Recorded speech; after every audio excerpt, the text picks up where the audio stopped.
បងប្អូនទាំងអស់គ្នាចិត្តដល់មកបាយទៀតណាចង់ឲ្យបងប្អូនទាំងអស់គ្នានិយាយថាគេយើងបានមកហូបអីតម្រាំងមកឡាច់ខាងលិចថាតម្រាំងខ្ញុំទៅឃើញហើយ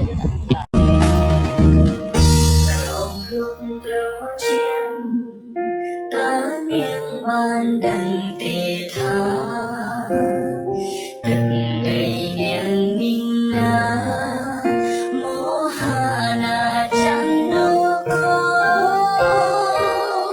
ជាទ្រង់ខ្ពង់ខ្ពស់គេឈ្មោះ